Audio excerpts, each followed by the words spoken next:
All right, before I start, I need to get something out of the way.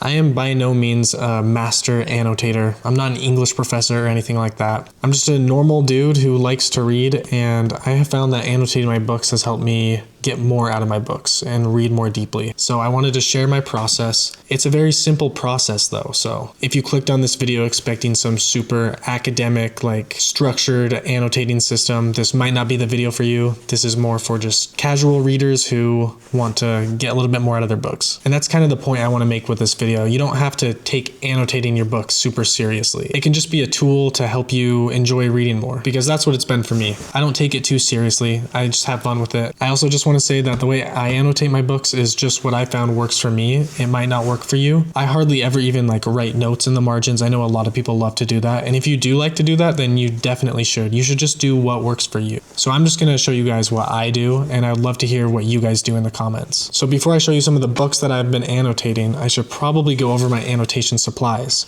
This is going to be extremely underwhelming, but first I have a pen. This one is from Muji, and it works really well. It doesn't really smudge. It's perfect for me.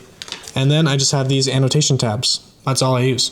These are my annotating supplies. I have a little bag. Sometimes I'll carry on with different tabs and stuff, but I'm usually just carrying these around if I'm annotating a book that I'm reading. I don't use highlighters. I used to use highlighters, but I found I just like the look of the pen better, and I'm not really color coordinating anything with the highlighter, so I figured a pen just works better for me. You can also use a pencil if you're worried about damaging your books, or if you're not fully committed to writing in your books. A pencil's great because you can just erase anything, right? I also think that sticky notes can be helpful. I've only used them a few times when I'm trying to remember characters and stuff like that in some more difficult books. I don't do that a lot. I don't have them with me right now, but I'll sometimes use these clear sticky notes that are great because they don't cover up the pages in your books. But yeah, this is pretty much my go-to, and I love how simple it is personally. The simplicity of it kind of keeps me from feeling like I'm doing homework or something, you know? I just try to enjoy reading as much as I can. So what's the point of annotating? Why do people annotate their books? Is it just for aesthetics? Because it does look kind of cool, right? I just really like annotating because it forces me to take a step back and really slow down. If something sticks out to me, I'll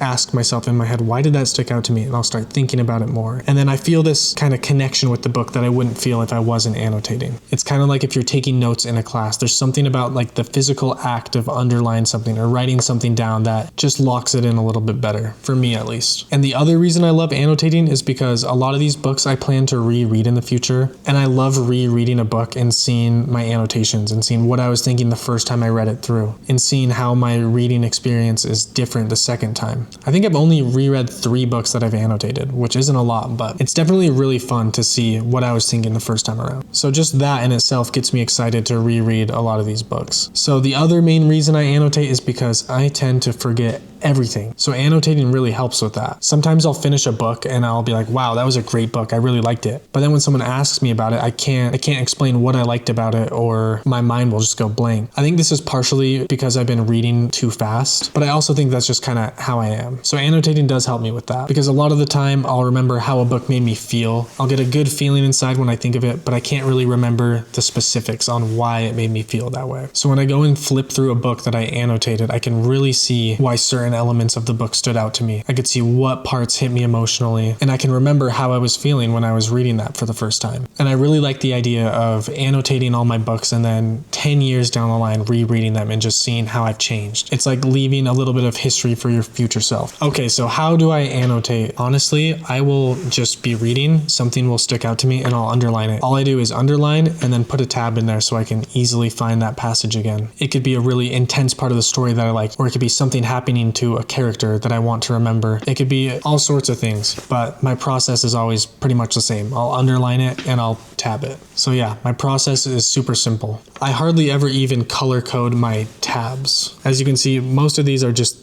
the same color. It's pretty unorganized, and that's probably not what most people would want to do. So I totally recommend color coding your tabs if that's something you'd want to do. But I'm kind of just, I don't know, I guess I'm just kind of unorganized like that. If I am going to color coordinate my tabs though, I will always have a key in the beginning of the book. And this will just make it easy to remember what each color represents. I'm doing it right now with my long read of War and Peace that I'm reading all of 2026. But that is pretty much the most intense I will get when it comes to annotating. But another thing I love about annotating is is it really makes the book feel like your own book. It makes it feel really personal to you because no one else is going to have the same book as you if you've annotated it in your own way. It will be a totally new book because it will represent your experience with it. And I think that is just awesome. And I understand you might be checking books out from the library and you can't annotate in them, and that's totally fine. And buying books can be expensive, but if you do own your own books and you don't really care too much about keeping them in mint condition, I would totally recommend annotating, even if it's just with a pencil, because it really feels more intimate. It feels like you're having a conversation with the book itself. I used to own a lot of hardback books, but recently I've just been buying paperbacks because I like annotating in them, and it's just fun, you know? I think it's really fun, and I'm not trying to optimize anything or be more productive with it. Sometimes I'll start to feel like I'm taking it too seriously, and I just take a step back because it does not need to be that serious. Unless, of course, you're studying for a paper for a class or something like that. But when I was forced to read books in elementary school, I hated it, and I didn't start reading again until I was in college because I just didn't really like school. So now I just want to enjoy it as much as I can, if that makes sense. I've also found that sometimes I'll feel obligated to underline every single important thing that happens, or I'll start to kind of get in my head about my process. That's just not fun, you know? That can just get stressful. And I heard this quote one time that I really liked: if you underline everything, you didn't underline anything. That's always stuck with me and made me slow down and just try to just read the book and not only focus on annotating, because that can become a problem too. What I found is that you kind of have to find a good balance. I also want to mention that I usually don't annotate the books that I read. I think the last like 15 books I've read, I haven't annotated at all. I kind of have to get a feel for the book before I know for sure if I'm going to start annotating it or not. And most of the time for me, I just don't feel like I need to annotate anything. At the end of the day, I just want to enjoy my reading. And if the story is really moving and the pages are just flowing, sometimes I'll feel like stopping and underlining something will kind of ruin my flow, and that's totally fine. But other times I'll annotate like crazy for 30 minutes and then just be done. Like it's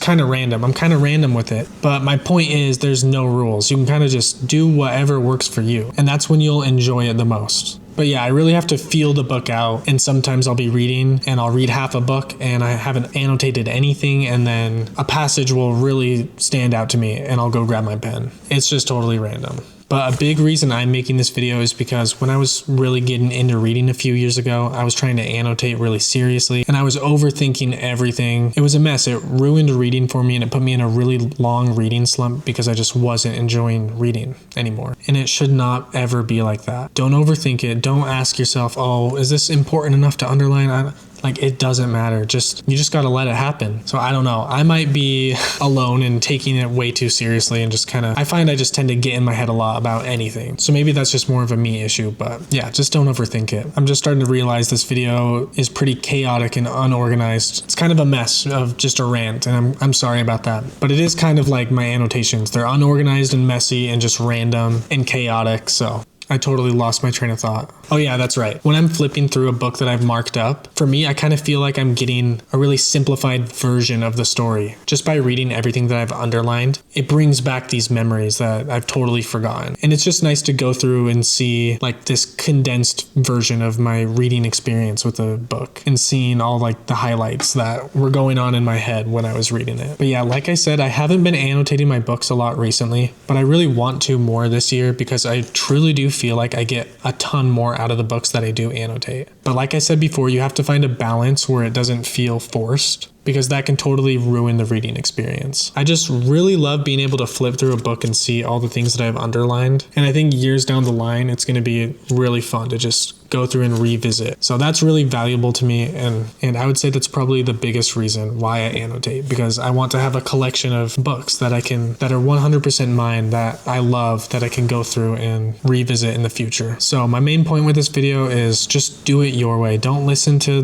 the rules. It doesn't have to be super complicated. It can be really simple. I just use a pen and tabs. You can find them at your local bookstore most of the time, or you can find them online for really cheap, and it's just a great way to be more involved with your reading. But also, if you are annotating, don't ever feel like you're doing it wrong, because you're not. There's no right or wrong way to do it. It's just whatever works for you. If for you annotating is writing paragraphs in all the margins, then that's awesome, and I think you should keep doing that. I know I said don't underline everything, but if you like to underline everything, hey, that's fine. Because at the end of the day, if you like it, if it's adding to your reading experience, that's all that matters, you know? Or if you're just underlining like one or two things in the entire book, that's totally fine too. I've done that a few times too. If you're just doing it for fun, there's no right or wrong way. Well, if you watched this whole video, thank you so much. I just hit 5,000 subscribers, which is absolutely crazy. So thank you for all the love. I really appreciate it. I'm going to post a new video really soon going over everything I read in January, and I'm really excited for it. I just finished reading Madonna in a Fur Coat, and this was so good. So I'm really excited to talk about all the books I read in January. So stay tuned for that. See you later.